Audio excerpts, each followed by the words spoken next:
اب ذرا اپنا ہم سب جائزہ لے لیں کہ ہمارا کیا حال ہوگا، کیونکہ ہم تو ابھی پرائمری لیول پہ ہیں. ہمارا کیا حال ہے پرائمری لیول پہ، ہمارا کیا حال ہے کہ ہم نے تو علم حاصل کیا ہے. ابھی تو ہم تو اسی سوچ وچار میں ہیں کہ حاصل کریں یا نہیں کریں، کتنا حاصل کریں کتنا نہیں کریں. بلکہ اگر تھوڑا بہت حاصل ہو بھی جاتا ہے تو ہم اسی کو اکتفا کر کے بیٹھ جاتے ہیں کہ بس اتنا تو پڑھ لیا بس کافی. اچھا، جو علم کا سفر ہے نا ساری زندگی جاری رہتا ہے. آپ اس سے یعنی آپ قبر تک یہ جو ہے نا معاملہ جاری رہنا چاہیے بھی، ٹھیک ہے نا. آپ کے بیہیویئر میں، آپ کی جو ہے نا لائف میں اس کا جو ہے نا پتہ چلنا چاہیے کہ آپ نے جو ہے نا آپ علم والے ہیں. اچھا، اب کچھ میں آپ کو تھوڑا سا یہ بھی بتاؤں کہ نافع علم اور غیر نافع علم کیا ہوتا ہے. دیکھیں، نافع علم کا تو میں نے آپ کو بتا دیا کہ قرآن و حدیث کا جتنا بھی علم ہے وہ نافع علم ہے. اچھا، غیر نافع علم وہ ہے کہ جو لوگ دنیا میں غیر شرعی چیزوں کا علم حاصل کرنے میں لگاتے ہیں.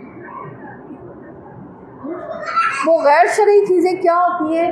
مثلاً آپ کے یہاں ہوتا ہے جیسے کہ ہاتھ دیکھنے کا علم، علم نجوم، جادو، شگن لینا. بہت سے لوگ جو ہے نا ایسی چیزوں کی علوم کی طرف جاتے ہیں جو کہ نافع علم نہیں ہوتا. اور اللہ کے نبی صلی اللہ علیہ وسلم نے غیر نافع علم سے تو پناہ مانگی ہے. ہمیں بھی یہ تعلیم دی ہے کہ غیر نافع علم یعنی ہمیں یہ بھی ڈویژن ساتھ ساتھ کرنی ہے کہ فائدہ مند علم حاصل کرنا ہے. اور نبی کریم صلی اللہ علیہ وسلم نے اس کو کبھی بھی ناپسند نہیں کیا کہ علم اور سائنس جو ہے نا یعنی قرآن کا علم بھی حاصل کیا جائے اور سائنس کا علم بھی حاصل کیا. اکثر یہ سوال اٹھتا ہے لوگوں کے ذہن میں کہ شاید اسلام سائنس کی نفی کرتا ہے. اسلام سائنس کی نفی نہیں کرتا بلکہ سائنسی ایجادات کو پسند کرتا ہے اگر وہ آپ کے فیور کے لیے ہو. ٹھیک ہے، آپ دیکھیں مسلمانوں نے علوم میں، فلکیات میں، طب میں، کیمیا میں، بصریات میں، یہ جتنے بھی آج کے جو سائنسی جو فیلڈز ہیں اس سب پہ اگر آپ دیکھیں تو مسلمانوں نے اس میں بڑا ایکسل کیا. ایک زمانہ تھا کہ مسلمان ہی ایکسل کرتے تھے.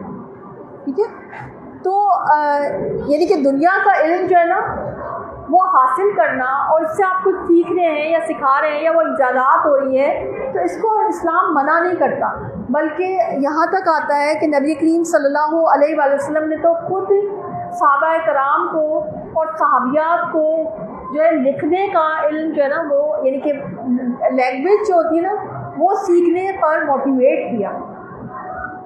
ایون صحابیہ کا ذکر آتا ہے، شفا کا ذکر آتا ہے کہ وہ لکھنا جانتی تھی اور انہوں نے حضرت حفصہ رضی اللہ تعالیٰ عنہ کو لکھنا سکھایا تھا اور نبی کریم صلی اللہ علیہ وسلم کی تاکید پہ سکھایا تھا. اذان ہو رہی ہے، تھوڑا سا میں وقفہ دے دوں.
اعوذ باللہ من الشیطان الرجیم، بسم اللہ الرحمن الرحیم۔ تو میں آپ کو تھوڑا سا رسول اللہ صلی اللہ علیہ وسلم کی سنت، قرآن کا علم اور سائنس کے ساتھ تھوڑا سا کمپیریزن کر کے بتا رہی تھی، اور آپ کو کیونکہ آپ کے ذہن میں ابھی ریسنٹلی میرا ایک ہوا تھا سیشن تھا، تو اس میں مجھ سے یہ ایسے سوال آئے تھے۔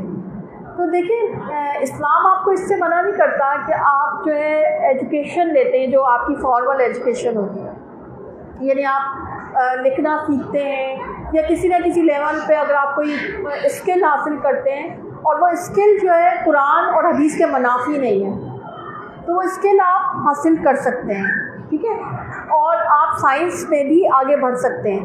اس کے سلسلے میں وہ حدیث ہے انتم عالم بامور دنیا کا، تو وہ حدیث کس وقت ہوئی تھی جب کہ نبی کریم صلی اللہ علیہ وسلم نے مدینہ میں دیکھا کہ کھجوروں کی گرافٹنگ کا عمل ہوتا تھا وہاں پر نا، یعنی کھجوروں کو گابا دینے کا، اس کو اردو میں کہیں تو عمل ہوتا تھا۔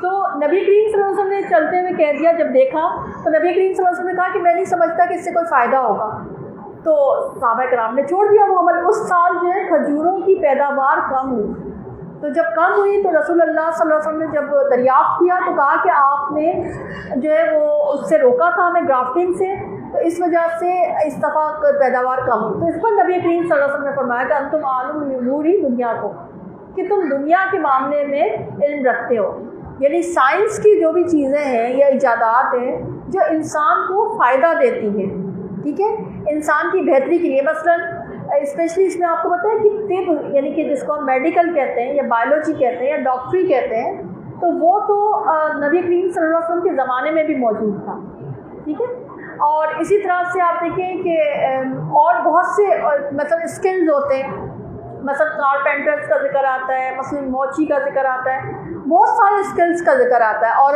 آگے آنے والے مسلمانوں نے تو آپ دیکھیں کہ اسٹرانومی، میڈیکل میں، بایولوجی میں، کیمسٹری میں، میتھمیٹکس میں، ایون انجینئرنگ میں انہوں نے ایکسل کیا تھا، ٹھیک ہے، وہ اس کو برا بھی نہیں سمجھتے تھے کہ، اور بہت ساری ایجادات مسلمانوں نے کی تھی۔ ایک ہم یہ بھی چیز آپ دیکھیں کہ دو ڈویژنس بنتی چلی جا رہی ہیں، جو علم والے وہ بس علم والے، وہ دنیا کے بارے میں کچھ نہیں جانتے، اور جو دنیا والے ہیں وہ بس دنیا والے، وہ قرآن کے بارے میں کچھ نہیں جانتے۔ تو اسلام کہتا ہے کہ آپ ایک مکمل پیکیج ہو، یہ بات بڑی سمجھنے کی، آپ کو تھوڑا بہت دنیا کا بھی شعور ہونا چاہیے، جبھی تو آپ ان کو ایڈریس کر سکیں گے۔ جیسے وہ ایک حدیث میں آتا ہے نا کہ جس کو آپ کے عہد کا کہ شر کا علم ہی نہیں ہے تو وہ اس کو کیسے جو ہے نمٹے گا، ٹھیک ہے، تو اگر عہد کے شر کیا ہوگا کہ اپنے عہد کے شر یعنی کہ جو برائیاں پھیلی ہوئی ہیں، آج کل تو فیشن کے نام پہ برائیاں ہو رہی ہیں نا، تو ان چیزوں کا اگر آپ کو پتہ ہی نہیں ہے ان چیزوں میں کیا کیا برائیاں ہیں یا کیا چیزیں، یا نئے نئے آج کل پروفیشنس آ رہے ہیں، ٹھیک ہے، آپ کو پتہ ہی نہیں ہے کہ اس میں کیا اس میں قباحت ہے یا کیا چیز صحیح ہے کیا چیز غلط ہے، تو پھر آپ دوسروں کو کیسے بتائیں گے؟ آپ کو یاد ہوگا ایک زمانہ تھا کہ جب نیا نیا یہ مائکرو فون آیا تھا تو لوگوں نے اس پہ پابندی لگا دی، پھر اس حساب سے جب ٹیلی ویژن آئے تھے اس کے اوپر پابندی لگا دی، پھر انٹرنیٹ اس پہ پابندی لگا دی کہ نہیں اس طرح سے نہیں، تو پھر آپ بتائیں کہ پھر دین کیسے پھیلے گا، ٹھیک ہے، تو ایجادات جو کہ آپ کے دین کو پھیلانے میں ایون معاونت کر رہی ہیں تو وہ تو بہت زیادہ آپ کے لیے فیوریبل ہے کہ آپ ان کو سیکھیں، ان ایسے اسکلس کو سیکھیں، ٹھیک ہے، تو یہ بات بھی جو ہے نا سمجھنے کی ہے۔ اچھا مغرب کے نزدیک، اور آپ دیکھیں ہمیں اسلام کیا کہتا ہے کہ سائنس کو مسلمان کرنا ہے، ٹھیک ہے، مغرب میں کیا ہے کہ وہ اپنی وہ صرف ایک وہ ڈارون تھیری جیسے میں نے آپ کو شروع میں بتایا کہ وہ اپنے نہج پہ تعلیم دیتے ہیں، وہ اسلام کو نہیں مانتے، اس لیے آپ دیکھیں نا ناسا جاتا ہے ڈھونڈ ڈھانڈ کے ساری جو ہے نا وہی باتیں دیکھ کے آ جاتا ہے کہ چاند پر ایک جو ہے نا دراڑ سی پڑی ہوئی ہے، اور دراڑ اس کی باقی بیک گراؤنڈ تو جب اسلام پڑھتے ہیں تو پتہ چلتا ہے کہ نبی کریم صلی اللہ علیہ وسلم نے اپنی انگلی کے اشارے سے چاند کو 2 ٹکڑے کر دیا تھا، اور وہ آج بھی اس کی نشاندہی موجود ہے، ٹھیک ہے نا، اور آپ دیکھیں کہ جیسے جیسے ہم کائنات کو پڑھتے ہیں سمجھتے ہیں تو ہمارا دل اور زیادہ اوپن ہوتا چلا جاتا ہے، اور دل جو ہے ہمارا اور زیادہ اللہ سے قریب ہوتا چلا جاتا ہے، ٹھیک ہے، تو ایک بات جو سمجھنے کی وہ یہ ہے کہ اللہ تعالیٰ جو ہے یہ ہمیں کہتا ہے کہ جو علوم ہیں ان کو بھی مسلمان کر کے آپ جو ہے نا وہ خود بھی پڑھیں اور دوسروں کو بھی بتائیں. ٹھیک ہے, ایتھزم کا شکار نہیں ہو جانا. سمجھ آ گئی بات یہ؟ ٹھیک ہے,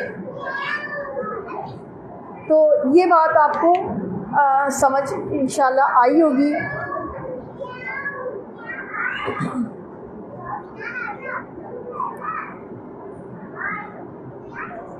اچھا, اب سارے علوم میں نے پہلے بھی جیسے آپ کو بتایا کہ سارے علوم میں جو اعلیٰ ترین درجہ ہے نا وہ قرآن کا ہے. یعنی کہ اگر کوئی ایسی ریسرچ آ جاتی ہے, چلیں اب ایک بات اور سمجھاؤ, کوئی ایسی ریسرچ آتی ہے یا کوئی ایسی چیز آپ کے سامنے آتی ہے جو قرآن یا حدیث کے منافی ہے, تو ہم اس کو تسلیم نہیں کر سکتے. یہ ہمارے ایمان کا اور ہمارے دین کا امتحان بھی ہمارے سامنے. ٹھیک ہے, مثلاً ایسا کوئی طریقہ علاج ایجاد ہو جاتا ہے کل کو اور وہ اسلام کے اگینسٹ ہے, تو ہم اس طریقہ علاج کو اختیار نہیں کریں گے. مثلاً آپ دیکھیں کہ میڈیسنس میں بعض اوقات الکوہول کی آمیزش کہیں کہیں دیکھی جاتی ہے. ٹھیک ہے, تو ہم ایسی میڈیسنس کو ہم یوز نہیں کریں گے. اسی طرح سے چاہے سائنس کتنا ہی کہہ دے کہ جو ممنوع قرار دیے گئے اینیملز ہیں جو قرآن میں ممنوع, اور سائنس اگر کہتی ہے کل کو کہ اس میں ہمارے لیے کوئی بینیفٹ ہے, تو ہم وہ ایکسیپٹ نہیں کر سکتے. ٹھیک ہے, تو یہ بات آپ کو سمجھ لیں. لیکن آپ دیکھیں کوئی بھی نبی مادی ترقی سے نہیں روکتے. ایون تجارت میں بھی آپ اگر تجارت کر رہے ہیں یا کوئی بھی آپ بزنس کر رہے ہیں, اگر آپ دنیا میں بھی گرو ہو رہے ہیں, تو اسلام آپ کو منع نہیں کرتا, لیکن وہ ہونا حلال طریقے سے چاہیے. ٹھیک ہے, صحیح ہے. اچھا, اب ہم اس پہ آتے ہیں کہ قرآن کریم کا فائدہ انسان کب اٹھاتا ہے, کیسے اٹھاتا ہے. اس کا یہ ہوتا ہے کہ جب آپ قرآن بار بار پڑھتے ہیں, نیک لوگوں کی صحبت میں بیٹھتے ہیں اور اس پہ تدبر کرتے ہیں, تو پھر جو ہے نا قرآن آپ کے اخلاق کا حصہ بنتا چلا جاتا ہے. جیسے حضرت عائشہ رضی اللہ تعالیٰ عنہ نے فرمایا تھا نا, جب نبی کریم صلی اللہ علیہ وسلم کے بارے میں پوچھا گیا تھا کہ ان کا اخلاق کیسا ہے, تو حضرت عائشہ رضی اللہ تعالیٰ نے کتنا خوبصورت جواب دیا تھا. کیا جواب دیا تھا بھلا؟ ہاں, ان کا اخلاق قرآن ہے.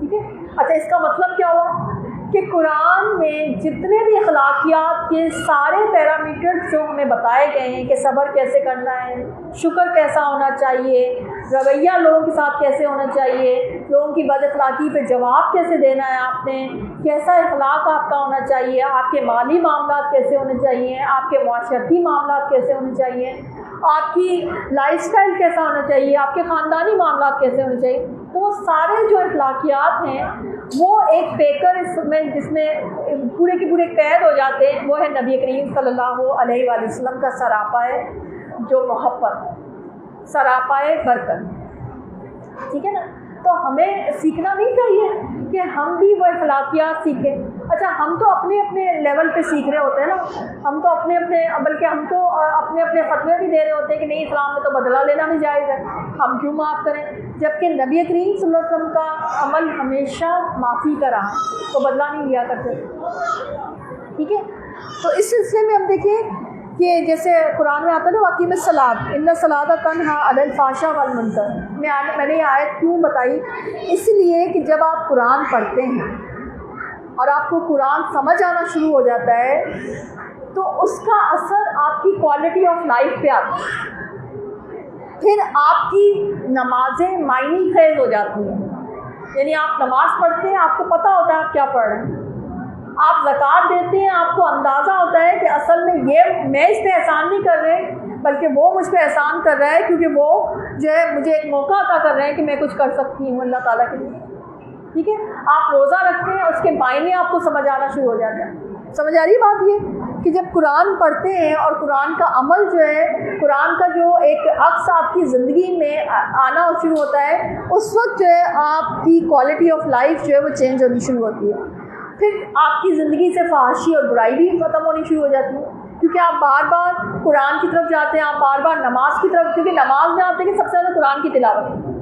ٹھیک ہے, تو نماز کی طرف جاتے ہیں اور قرآن کی طرف جاتے ہیں, تو پھر آپ کو بار بار آپ کو ریکال ہوتا ہے کہ نہیں برائی چھوڑنی پڑے گی, برائی چھوڑے بغیر تو اور بار بار آپ کو ریکال ہوتا چلا جاتا ہے استغفار. آپ کو اندر سے آپ کو ایک آواز آتی ہے میں استغفار کر, ابھی تو گناہ کیا ہی, اب ہم اللہ کے دربار میں جا رہے ہیں کہ اس منہ سے آگے ہو.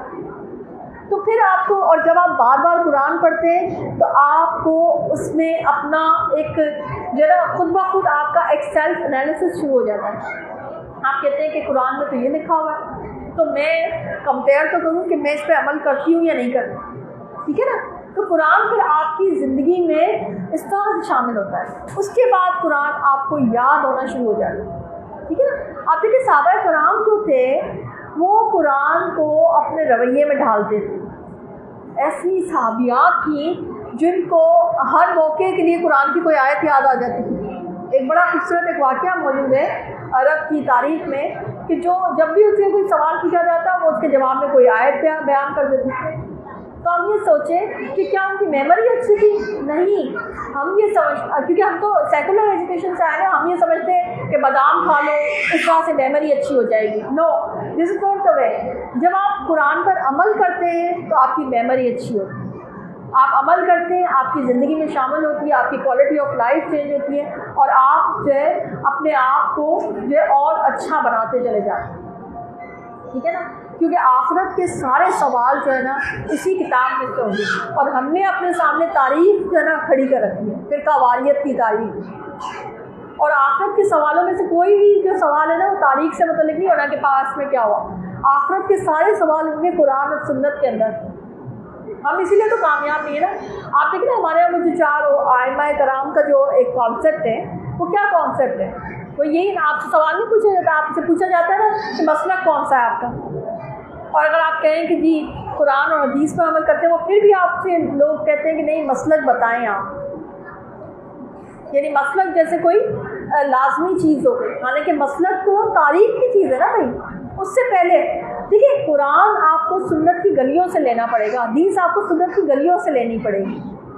مسلک تو بعد میں ایجاد ہوئے نا. آپ دیکھیں امام شافعی کا دور, امام مالک کا دور, امام ابو حنیفہ کا دور جو ہے, امام حنبل کا جو دور ہے وہ بعد کا دور ہے. اس سے پہلے کا دور جو ہے وہ نبی کریم صلی اللہ علیہ وآلہ وسلم کا دور ہے.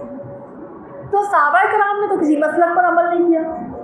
وہ تو نہیں کہتے تھے, وہ بھی کہہ سکتے تھے نا کہ ہم محمدی ہیں, وہ تو تھے محمدی ویسے تو, مگر انہوں نے کسی مسلک کو فالو نہیں کیا. وہ تو نبی کریم صلی اللہ علیہ وسلم کی ایک ایک ادا کو, یعنی جب ہم سنت پڑھتے ہیں تو سنت عبادہ اور سنت عادہ وہ دونوں چیزوں کو اڈاپٹ کیا کرتے تھے.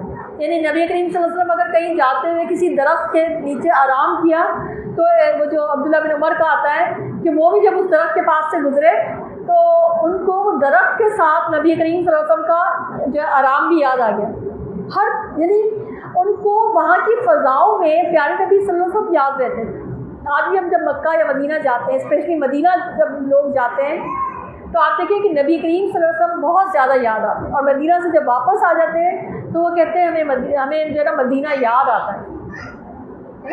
تو وہ چیز ہمیں سمجھنے کی ضرورت ہے کہ ہم اپنی زندگی کو, اور اس کا اجر ہے, اسی پر انعام ہے, اسی پر جنت ہے, اسی پر جنت کی نعمتیں ہیں کہ ہم, اور آپ کو جنت میں انسان کے لیے بے شمار ایسی ایسی نعمتیں ہیں, مگر وہاں بھی جو ہے نا نبی کریم صلی اللہ علیہ وسلم نے بتایا کہ جب اللہ تعالیٰ اپنے لہجے میں اور اپنی زبان میں جنتیوں کے سامنے قرآن بیان کرے گا تو وہ اس دنیا کے سارے قرآن کے لہجے بھول جائیں گے. وہ سوچیں گے کہ ہم نے ایسا تو قرآن کبھی سنا. یعنی کہ ایک اور بات, ایک اور نعمت کا پتہ چلا کہ جنت میں جہاں اور بہت ساری نعمتیں ہوں گی, یہ جس کا کلام ہے, کس کا کلام؟ اللہ کا کلام. تو اللہ تعالیٰ اپنے لہجے میں, سبحان اللہ, میں تو یقین کریں میں آپ کے سامنے یہ بیان کر رہی ہوں اور میں اس کو ویژولائز کرنے میں, یعنی مجھ سے بتایا جانا مجھے مشکل ہو رہا ہے کہ اللہ تعالیٰ, یعنی آپ سوچیں, چلے میں ایک مثال دے کے پہلے ذرا ایک مثال سنیں. آپ نے کسی آتھر کی کوئی بک پڑھی ہو, چلے ایک اور مثال لیں, کسی شاعر کا کیا ہوتا ہے, وہ دیوان ہوتا ہے نا, شاعر کا دیوان, کسی شاعر کا دیوان پڑھا. ایک آپ نے اپنے گھر میں کوئی ایسے ہی پڑھ لیا ہو, اور ایک وہ انسان اپنی اس کیفیت میں بیان کرتا ہے، یا ایک جس کی آتھر یعنی جس کی بک ہے وہ اس کو مثلاً کسی، جیسے میرے ساتھ ایسا کئی دفعہ ہوا کہ مثلاً کوئی بک پڑھ رہے ہیں اور اگر اس کے آتھر جو ہیں وہ ہمیں کچھ بیان کرنے کے لیے آ گئے تو وہ کتنا بڑا مقام، کتنا اچھا لگتا ہے، وہ لرننگ ہی الگ ہو جاتی ہے کہ ان کی یہ کتاب ہے اور وہ اس کو بیان کر رہے ہیں، تو وہ زیادہ اچھی سمجھ میں آتی ہے اور وہ زیادہ اچھی فیلنگ ہوتی ہے۔ ایک مثال سمجھیں آپ، اس مثال کو سمجھ گئے؟ اب آتے ہیں اس حدیث کی طرف کہ قرآن آج تک آپ نے خود پڑھا یا آپ نے تلاوت اس کی سنی، زیادہ سے زیادہ اچھے سے اچھے جو بھی آپ کے جیسے شیخ سدیس ہیں یا جو بھی ہمارے اچھے اچھے جو ہیں، آپ نے ان سے جب سنا تو آپ کو بڑا اچھا لگتا ہے، بھائی ان کی تلاوت بہت اچھی ہے، ان کی تلاوت بہت اچھی ہے۔ اب آپ سوچیں کہ تھوڑی دیر کے لیے امیجن کریں کہ انشاءاللہ جنت میں پہنچ جائے انسان، اور جنت میں اللہ تعالیٰ اپنا کلام خود پڑھ کر سنائے گا، کتنا بڑا مقام ہوگا اور کیا مقام ہوگا۔ اللہ ہمیں وہ وقت نصیب کرے، اللہ ہمیں وہ لمحہ نصیب کرے کہ جب ہم جنت میں اللہ تعالیٰ کی زبان، اللہ کے لہجے میں قرآن سنیں۔ سبحان اللہ، کتنا بڑا مقام۔ یہ اس وقت ہوگا نا جب ہم جنت میں پہنچ سکنے کے قابل ہوں گے۔ تو آخری جنتی کا وہ ذرا واقعہ ذہن میں لے آئے نا کہ جب آخری جنتی کو نکال کر اللہ تعالیٰ وہ آب حیات میں سے نکال کر، اس کے آخری جنتی کون ہوگا؟ جو جہنم میں سزا بھگت کر اب نکالا گیا ہے اور اب اس کو جنت میں پہنچایا جائے۔ اس سے ایک اور بات پتہ چلی کہ جنت میں مختلف کیٹیگریز میں اور مختلف ٹائمنگز میں لوگ داخل ہوں گے، یعنی اس سے اس حدیث سے پتہ چلا نا، کیونکہ وہ جو ہوگا وہ جہنم میں اپنی سزا بھگت کر اب جنت میں جانے کی طرف رواں دوا ہوگا، تو وہ تھکا آ رہا بیٹھا ہوا ہوگا کسی درخت کے نیچے، تو اس کو دور سے جنت کا ایک درخت نظر آئے گا، وہ اللہ سے کہے گا کہ اللہ تعالیٰ مجھے اس درخت تک پہنچا دیں، تو اللہ تعالیٰ کہے گا ٹھیک ہے میں اس درخت تک پہنچا دیتا ہوں، تم اس کے بعد تو کچھ نہیں مانگو گے؟ تو اللہ تعالیٰ سے وہ بندہ کہے گا کہ نہیں اللہ تعالیٰ اس درخت تک مجھے پہنچا دے، اس درخت کے نیچے مجھے جگہ عطا کر دے، تو میں اس کے بعد آپ سے کچھ نہیں مانگوں گا۔ تو اللہ تعالیٰ اس کو وہ درخت عطا کر دے گا، ادھر سے اس کو ایک اور درخت نظر آ جائے گا، جنت کا درخت۔ اب جنت کے درخت تو بڑے بڑے خوبصورت ہوں گے نا، پڑے ہوئے نا آپ نے کہ 500 سال تک کوئی گھڑ سواری کرتا رہے گا اور جنت کے درخت کا سایہ ختم نہیں ہوگا۔ اور جنت کے درختوں کے بارے میں آتا ہے سونے اور چاندی اور زمرد اور یاقوت کے بھی ہوں گے۔ سبحان اللہ، امیجن کریں آپ لوگ ان چیزوں کو، امیجنیشن کے ساتھ اس طرز میں مزہ آئے گا آپ کو۔ تو اب اس کو دور سے ایک اور درخت نظر آ جائے گا، اللہ سے کہے گا اللہ تعالیٰ مجھے اس درخت تک پہنچا دے، مجھے اس درخت کا سایہ نصیب کر دے۔ تو اللہ تعالیٰ اس کو دہرائے گا کہ تم نے تو کہا تھا میں دوبارہ نہیں مانگوں گا، تو کوئی اور درخت نہیں مانگوں گا۔ تو اللہ سے کہے گا اللہ تعالیٰ مجھے وہ عطا کر دے، اس کے بعد میں آپ سے کچھ نہیں مانگوں گا۔ اللہ اس کو اس طرف تک لے جائے گا، اب وہاں سے اس کو جنت کی چہل پہل نظر آنی شروع ہو جائے گی۔ سبحان اللہ۔ تو اللہ تعالیٰ سے کہے گا کہ اللہ تعالیٰ مجھے اس چہل پہل میں درخت کے آگے مجھے جگہ عطا فرما دے۔ تو اللہ تعالیٰ سے کہے گا کہ اگر اس جتنی جگہ تو اگر تجھے عطا کر دی جائے، اس مملکت جتنی کہ تجھے نظر آ رہی ہے تو تیرے لیے کافی ہوگا؟ تو کہا کہ ہاں میرے لیے کافی ہوگا۔ تو اللہ تعالیٰ سے کہے گا اس جتنی اور 10 مملکتوں جتنی جگہ تمہیں جنت میں عطا کی جاتی ہے۔ اب ذرا امیجن کریں 10 مملکت کو سمجھتے ہیں، کوئی کنٹری مثلا، اور وہ کنٹری اچھا اللہ کا دینے کا انداز بادشاہت والا انداز ہے، تو وہ کنٹری اگر ہوگا تو اگر ہم سب سے بڑا رقبے کے لحاظ سے اگر دنیا میں کنٹری دیکھیں تو کینیڈا، USA وغیرہ ہے، اور اس کو اگر آپ 10 سے ملٹیپلائی کریں تو کتنی بڑی جگہ آخری جنتی کو ملے گی۔ تو یہ تو مقام ہوگا آخری جنتی کا، تو جو شروع کے جانے والے جنتی ہوں گے ان کا کیا مقام ہوگا؟ جیسے نبی کریم صلی اللہ علیہ وسلم فرمایا کہ جب جنت مانگو تو جنت الفردوس مانگو، ٹھیک ہے، اور نبی کریم صلی اللہ علیہ وسلم ہمیشہ جنت الفردوس ہی مانگا کرتے ہیں۔ اچھا ابھی میرا لاسٹ ایک درس ہوا تو اس میں نے جنت عدن کا بھی ذکر کیا، تو جب سیشن ہو گیا، اینڈ ہو گیا، تو ایک سوال آیا، خاتون آئی میرے پاس کہنے لگی کہ نا ہمیں تو کہا گیا ہے کہ جنت الفردوس مانگنے کا، تو جنت عدن کیوں نہیں مانگنے کا کہا گیا؟ تو پھر میں نے ان کو وہ حدیث سنائی، وہ میں آپ کو بھی سناتی ہوں۔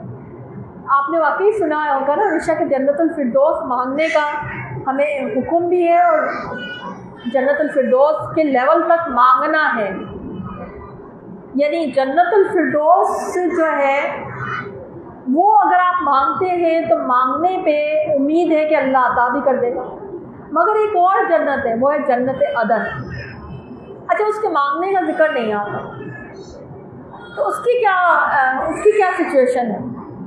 ایک حدیث سے پتہ چلتی ہے اس کی سچویشن۔ اللہ تعالیٰ نے جنت عدن کے بارے میں فرمایا ہے کہ جنت عدن وہ جنت ہے جو میں نے لوگوں سے چھپا کر رکھی ہوئی، اور اس کے درخت، اس کے پودے میں نے اپنے ہاتھوں سے لگائے،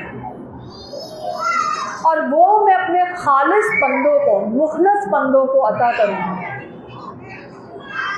تو جنت فردوس میں کسی حد تک فقیری اور دعا کام آ جائے گی، مگر جنت عدن میں آپ کی دعا بھی پیچھے رہ جائے گی، وہ اللہ کی چوائس ہے۔ کیا ہے جنت عدن؟ تو مجھے جب انہوں نے سوال کیا تو انہوں نے کہا ہم دعا مانگے، میں نے کہا اٹ از اللہ چوائس، کیونکہ اس کی دعا تو ہمیں سکھائی نہیں گئی، یہ اللہ کی چوائس ہے، اور اس پر دعا پیچھے رہ جاتی ہے، اس پر کردار اور عمل اور کیفیت جو ہے وہ آگے بڑھے گی آپ کی۔ اگر آپ اللہ کے مخلص جیسا اللہ تعالیٰ چاہتا ہے، اللہ آپ ہے نا، کیونکہ پبلک درس میں تھوڑا شور ہنگامہ ہوتا ہے تو آپ اس کو اگنور کریں، کیونکہ بڑی خوبصورت باتیں ہو رہی ہے نا۔ ایون میں نے وہ بھی جب ان کا جواب تھا نا تو سیشن آف ہو چکا تھا، تو میرا دل چاہا کہ میں یہ آنسر میں کبھی میں پبلک میں الگ سے بھی دوں نا، تو یہ مجھے موقع دوبارہ مل گیا، تو میں آپ کو پبلک میں الگ سے میں دے رہی ہوں۔ تو جنت عدن اللہ تعالیٰ ان کو عطا کرے گا جن کا کردار، جن کا اخلاق، جن کے سارے معاملات مکمل اللہ کی مرضی کے مطابق ہوں، جن کے اندر اللہ کے لیے اخلاص ہوگا، جو خالص اللہ کے لیے کام کرتے ہوں، جو واقعی خالص اللہ کے بندے ہوں۔ اللہ تعالیٰ وہ جنت عدن خود ان کو پیش کرے گا۔ ایک حدیث میں یہاں تک آتا ہے کہ جنت عدن تیار ہو کر، لبریز ہو کر، اپنی زینت کے ساتھ خود چل کر جنتیوں کے پاس آئے۔ سبحان اللہ۔ یعنی باقی جنت کے بارے میں تو یہ آتا ہے نا، آپ نے پڑھا ہے کہ جنت کے لیے جو ہے مطلب جائیں گے، سفر کریں گے، جیسے کہ ہر جنتی جو ہے اپنے جنت میں گھر کو، مقام کو پہچانتا ہوگا، ٹھیک ہے۔ لیکن جنت عدن جو ہے نا، وہ جنت ہے کہ جو اللہ تعالیٰ کی چوائس ہے، وہ اللہ تعالیٰ اپنے خالص بندوں کو عطا کرے گا۔ سمجھ آ گئی بات؟ ٹھیک ہے، تو یہاں پر میں اینڈنگ کرتی ہوں۔ مجھے بتا بھی دیں کہ میرا خیال ہے، ٹھیک ہے، تو یہیں پر میں اینڈنگ کرتی ہوں، اور ہم اینڈ میں دعا کریں گے۔ تو اللہ تعالیٰ سے امید ہے کہ اللہ تعالیٰ نے ہمارا شرح صدر کچھ کیا ہوگا، اور آپ نے کچھ نہ کچھ اس سے لرن کیا ہوگا، اور جو لرن کیا ہے میری آپ سے گزارش ہے کہ آپ اس کو اپنے عمل میں لے کے آئیں، ٹھیک ہے۔ اللہ تعالیٰ آپ کو کامیاب اور کامیاب کرے۔ ہاں